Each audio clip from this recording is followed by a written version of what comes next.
Situs, altus, fortus. We all want to get fitter, stronger and faster. But the real question is, how do you make your body adapt to the training as quickly and efficiently as possible? And there, interval training comes in.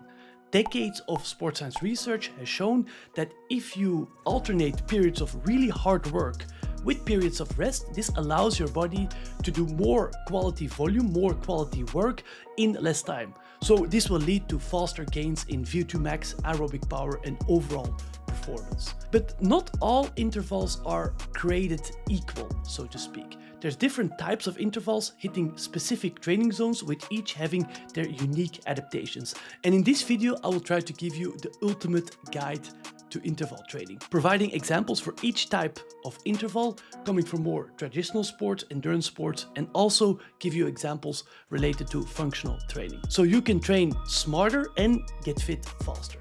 Super excited for this one. Let's go straight into it.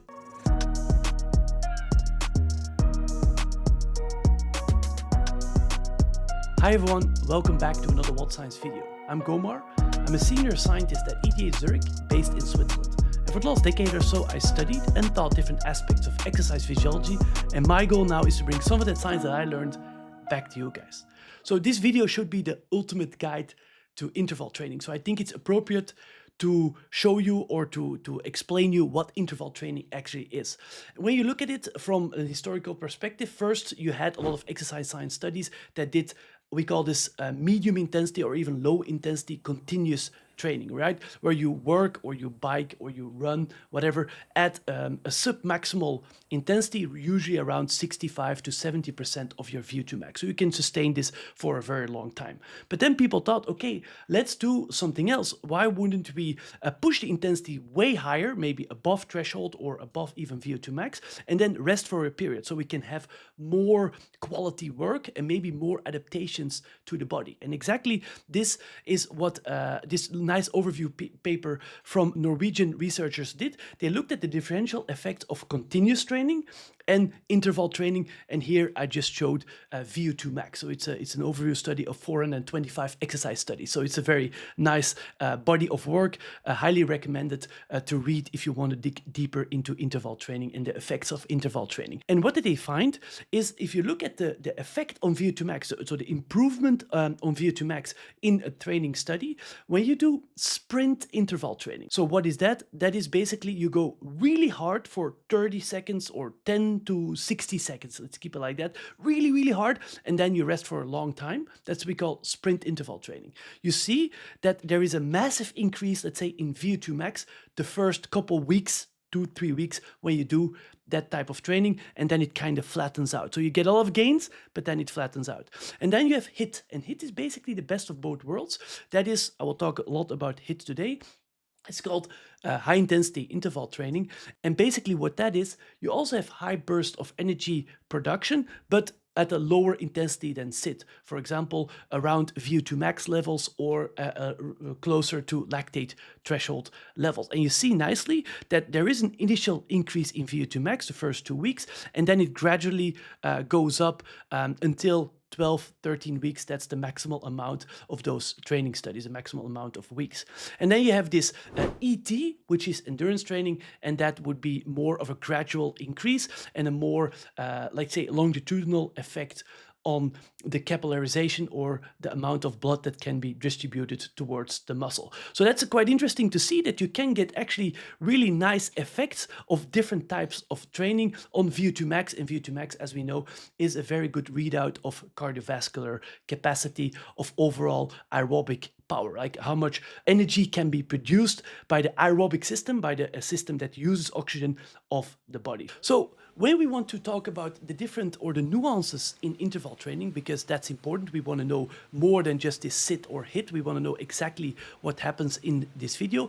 I think it's very important to draw back to our 5 or even 6 zone model. I talked about this in my previous video, so if you want to learn more about these exact zones, that's also a good one to go back to. It's literally my previous video. And I mean, you've probably have seen this already. You have on the x-axis the exercise intensity as expressed as maximal, as a percentage of maximal heart rate. It's not perfect, but let's keep it like that. And then you have different zones based on your percentage of maximal heart rate. And I also overlaid the lactate curve. I think that's better. And you see here that lactate is a byproduct of glycolysis. So when you have a higher lactate, gradual increasing lactate, this means that there is more anaerobic energy production coming from the glycolytic system. And first you see a nice low glycolysis, meaning that predominantly there is aerobic energy production. Then there's this middle zone, zone 3 to zone 4, where you have basically a mix. And then you go really into the high intensity zones where you're approaching your maximal aerobic capacity, which is indicated by your VO2 max. And then in purple, you also see zone 6, and I think that's very appropriate for functional sports because that are exercise intensities way above your threshold or your VO2 max, like all-out efforts that actually don't see any percentage of maximal heart rate. It's just way above that intensity. So that is, let's look at it as a percentage of maximal heart rate. It's very convenient for most people to look at this, but I think a better way to express exercise intensity is based on your percentage of your FTP power. Some people in the endurance world who are watching this video have known already about or have heard already about FTP. And FTP basically is your functional threshold power. And basically how it is expressed, or how you can do this also yourself in the gym or in the lab if you have access to that. You hop on the bike, you do a hard warm-up for 5 minutes, right? Like hard warm-up. You can also do a running test, a 5K running test. And then you rest 2 to 3 minutes, and then you go for a 20-minute all-out effort, and you write down your average watts, right? You can do the same with a 5K run, for example. And that would be your FTP power. That would be close, not exactly, but close to your lactate threshold 2. You see here the second black line indicated. That would be your maximal sustainable pace, where you can keep your lactate stable. That's an important threshold. Usually 30 to 40 minutes. Good endurance athletes can handle this. All right, so that are two ways of expressing and checking these different zones. And my idea now of this ultimate guide to interval training is to see how you can manipulate your work to rest ratio and also your intensity to hit those specific zones and have unique training adaptations. So let's dig into it.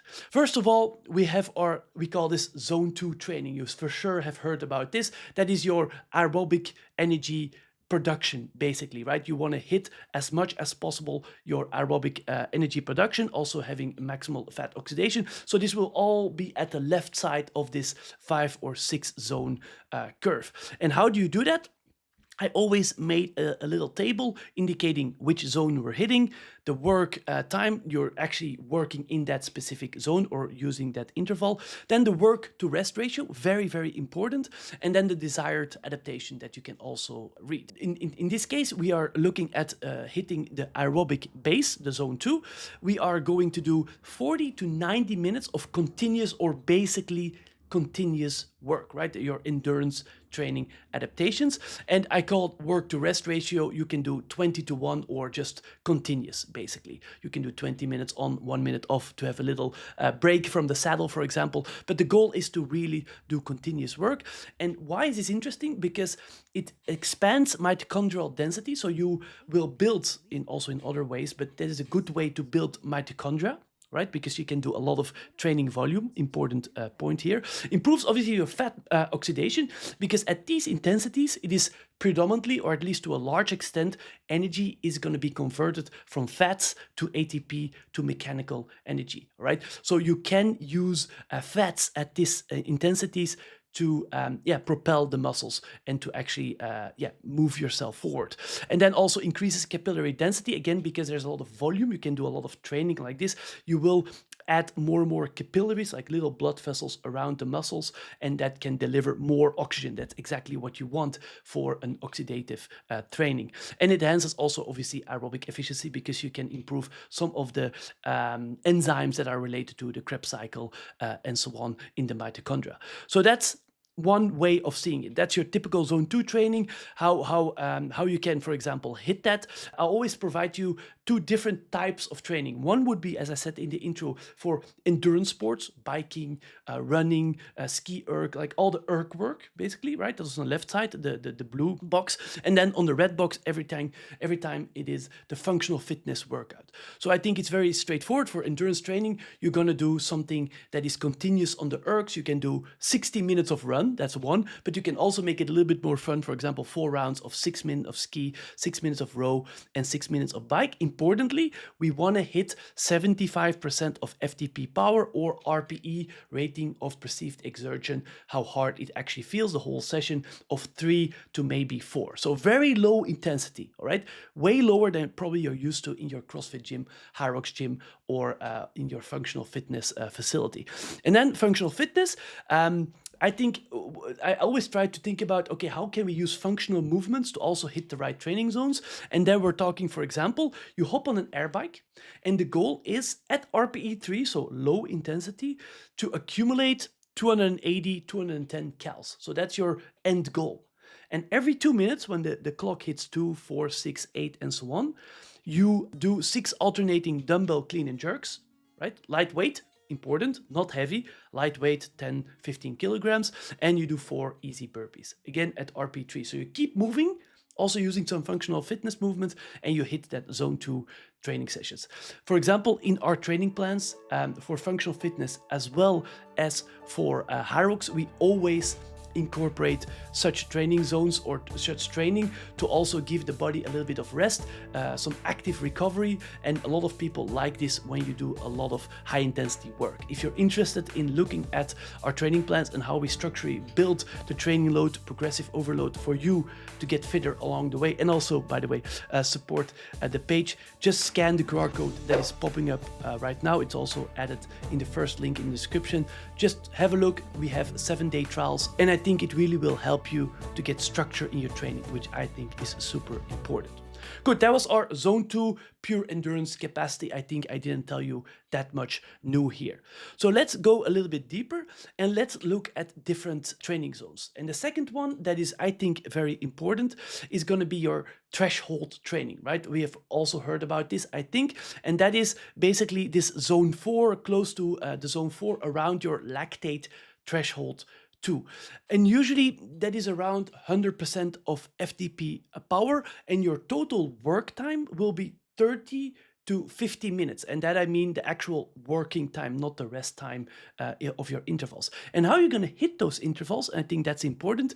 Your work to rest ratio should be 5 or 10 to 1. All right, so 5 minutes or 7 minutes of work, 1 minute of rest. So quite long bouts of exercise at a moderate to high intensity, usually RPE 6 to 7 at your threshold, at your lactate threshold. And this really improves your tolerance to sustained metabolic stress, right? It's not just very short or very long at low intensity. It is like at this medium to high intensity, but a sustained period of time. So getting unique adaptations close to your threshold power. How can you attack this? How can you do such a training? I think a very good way would be to do, for example, on the bike, or as I said, on the ergs, an 8 minute on, 1 minute off of rowing, for example, at RPE 6 to 7, as I indicated. And also let's start with 95 to 100% of your FTP power. Really good training that gives you a nice training effect, but doesn't kill you in terms of a recovery or muscle soreness and so on. Maybe more interesting for you relate to functional fitness. How can you hit such a workout in functional fitness? For example, a 3 times 10 minutes AMRAP, with each time 2 minutes rest between the AMRAP, so a long AMRAP of easy movements. I mean, non-technical movements that are whole body. 10 burpee pull-ups, I'm just giving you something right here. 40 meters of walking lunges, you can have a little weight, but also unweighted is perfectly fine. And 15 light wall balls. You just continuously move through that movement. So that would be, maybe as a little intermezzo, really different than your typical AMRAP that you see in a CrossFit gym. For example, you do some strength and then afterwards you do a 12-minute AMRAP all out. you actually, and that's something that many people forget, are not hitting very high aerobic energy production in such AMRAPs. It's actually a lot of it will be anaerobic. What do I mean with that? For example, here in a study that I looked, it's a bit of an obscure study, I have to say, from 2018, I think, or 17, where they looked at the percentage of VO2 max that people were working when they were doing Cindy. Cindy is a 20-minute AMRAP of 5 pull-ups, 10 push-ups, and 15 air squats. You just continuously move through that movement. And first, what they did, they measured the VO2 max of the participants, which was 58 or 60, so pretty high VO2 max on the bike, right? And then they let them do Cindy with a mask, with spirometry, to see how much percentage they are actually hitting of your VO2 max. And I was thinking, when you go all out in an AMRAP like that, you were hitting like 90% or at least 80% close to your threshold of your VO2 max. But actually the contrary was correct. According to them, according to the study, they were only working at 63.8, so let's say 64% of their VO2 max. So actually this was, if you look at it from basic exercise physiology principles, at moderate intensity. Obviously that's not correct. It's just because even those functional movements that are pretty easy, let's say pull-ups, push-ups, and so on, there's a lot of instant power production and a lot of rest, even when you are moving continuously. So a large part, as I said, CrossFit is a really intermittent sport, is going to come from anaerobic sources, all right? So that is why, if you want to hit your threshold workout in, let's say, CrossFit or hyrox style movements, you have to pick movements that are light, easy to do, and very continuous at a low or relatively low RPE. That's the only way to hit your aerobic system. Otherwise, you're just going to go anaerobic, or a large part of the energy will be anaerobic because of the weights, because of the loads that are very high. Important, I think, consideration when we think about this stuff from with our hat on from the functional fitness world. Cool.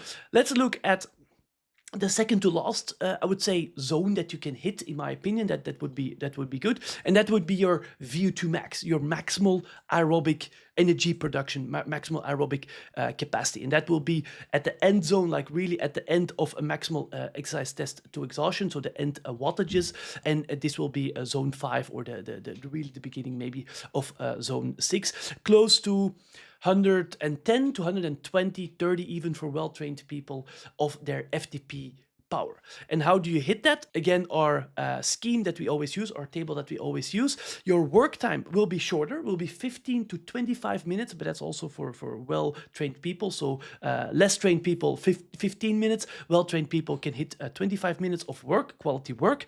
And your work to rest ratio is 2 or even 1 to 1. So this means that, for example, endurance training on the running or on the ergs will be 4 times, just an example, of 4 minutes on, 2 minutes off. That's the Norwegian ID. So you have quite a lot of rest compared to how much you are working, but the intensity obviously is higher. As I said, 115% or even a bit higher of your FTP, and your RPE should be really annoying, meaning 8 to 9 at least. So it should feel very, very hard. Harder than your threshold sessions, and also your lactate, when you would measure it, would go up through the sessions. And I think in functional fitness, you can do this very nice by having a fixed timing, for example, 8 minutes. You do the work in that time, and then you rest the remainder of that time. What do I mean with that? For example, every 8 minutes for 4 rounds, all right? And you do 10 cal or 15 to 10 cals on the air bike, 12 power snatch at medium weight, 15 pull-ups, 15 wall balls, again at RX weight, and 15 burpee over the barbell. 1 round. You go hard. The goal is really to push the pace. And when you do this well, it takes you 4 to 5 minutes, so you have 3 minutes to rest, and you repeat that a couple times. Really fun way of training. I like to do it as well. You can also implement this into your affiliates, because a lot of people like this, and they are pushed for the intensity, because the harder they go, the more rest they have, and you're really hitting this high intensity, high aerobic fitness, I would say. And then the last zone is basically the black box of the zone 6, and that is everything above your VO2 max threshold or VO2 max power. And that is basically, sprinting, right? Like going all out, but for a very short period of time. You can also actually put strength training in that category, but that's for another video. So the quality work, the total work you're doing here is going to be only 10 minutes. So that's very short, obviously. Your work to rest ratio is 1:5. So you are working 1 minute and you rest 4 to 5 minutes. Not that many people do such a training. Certainly in the hyrox world, a lot of people are doing rather thresholds, kind of threshold-based training, not really, maybe it's sometimes too high intensity for threshold, or VO2 max training. But this type of training, where you have very high power output, strength endurance basically, and then rest for a long period of time, is really good for utilization limited athletes, for athletes who lack the power and actually lack the power mostly at the station. So I think I can really recommend, because it improves your phosphocreatine resynthesis, right? If you do high effort, heavy load contractions, your phosphocreatine will go down, and then you have a relatively long period to resynthesize and to go really hard again the next round, which you do 4 to 5 times. It obviously improves your anaerobic system, also your lactate buffering capacity. For example, enzymes like PFK and LDH will be, let's say, improved. The activity can be improved by such training, and your neuromuscular firing rate. So to recruit, let's say, all the muscle fibers at once in one go to go super hard is also improved. I mean, you see sometimes on Instagram these posts from people, hyrox athletes, who say, my back squat and my deadlift is way lower than some of the CrossFitters, but actually my sled push and moving the sled or pulling the sled in a hyrox race is high end, is really top end. So this means that they train very specifically, and secondly, they are really good at recruiting the right fibers for that specific movement. Specificity of movement is super important in all sports, certainly also hyrox. Good. How do you train that? Right? I give you some fun examples. First of all, we're looking, for example, endurance training on an air bike, for example. That's a horrible training. You can do 5 times, 30 seconds all out. There's no RPE here. It's just all out. You just no pacing. You go all out and you rest really, really long. This is a typical sprint interval training that many of the studies that I refer to in the beginning of this video have done. All right, so that's sprint interval training. Then in functional fitness, I call this the wod-science classic, a really nice workout where you go every 4 minutes for 4 rounds, or even every 5 minutes if you want, where you do 12 or 9 cals on the bike for the men, 12, 9 for the girls. On the air bike, I would recommend air bike because you can maximize your power output. 10 wall balls at heavy or medium weight, and then 10 jumping lunges. That takes you, for good athletes, 45 seconds, for let's say average Joes 1 minute, and then you rest for a long period of time. So you really utilize you recruit all your muscle fibers, and you learn how to resynthesize creatine phosphate very fast, and that's very important, I think, for CrossFit athletes. All right, so in our training plans, we really think a lot about the different or the unique adaptations of each type of training, each type of interval training, based on the periodization of the season. When to hit, for example, more aerobic, lower intensity work far away from the competitions in your base building, how to integrate that with strength training, and then when you go closer to the actual competitions, when to hit the threshold training, the VO2 max training, and even the sprint interval training, also for hyrox athletes. As I said, if you're interested in trying out some of our training plans, the link is in the description. And I think a final important question we have to ask ourselves: why is this manipulation of intensity so important? And then it comes all down to recovery. Because we know that if you do, here you can see it in this nice graph that I put together, if you do lower intensity in the left side of the curve, right, like all the zone 1, zone 2, even beginning of zone 3 work, you can do a lot of volume, you can do very high training duration, 2, 3, 4 hours. I mean, you see some of the Norwegian triathletes doing easy 4-hour sessions in those low intensity zones, and the strain, the physiological strain on the body, and also potentially the adaptation, will be very low. So you can go back the next day and actually be fine. And then you have some kind of a intermediate point where you have a medium to high duration, but also already getting kicking up towards a nice strain, a nice adaptation, but also higher recovery, I have to say, of the body. And then we're looking at threshold training. So that's why many of the endurance athletes, the endurance worlds, meticulously want to understand how much power, how much watts they're producing at their threshold. Because if they can hit exactly their threshold, they will not over fatigue themselves, but actually still have a lot of physiological strain and ability to recover. And then we go into the red zone, the VO2 max, as well as the sprint interval sessions. Those are really good sessions for high quality work, but they will also require a lot of recovery. So that's important to take into consideration when you design training plans, that after such a, for example, a sit session where you do very hard exercise and, for example, combining that with heavy strength, you probably need a rest day or an easy day afterwards to balance and to make the body adapt.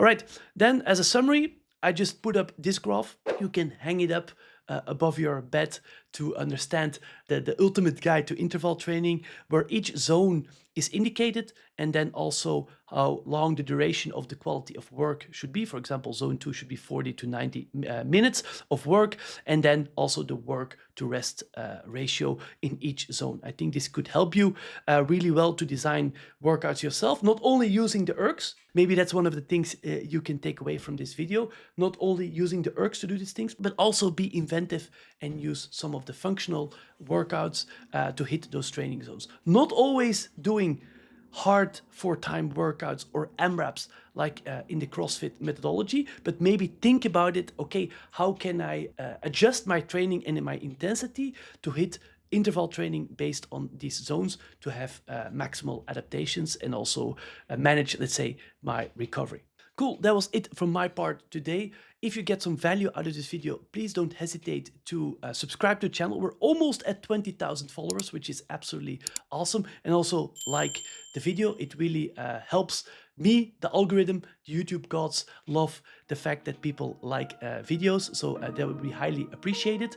And if you want to learn more about the science on functional fitness and just fitness overall, just click the video that is popping up right now that is recommended by YouTube itself. Thank you for listening and see you in the next one.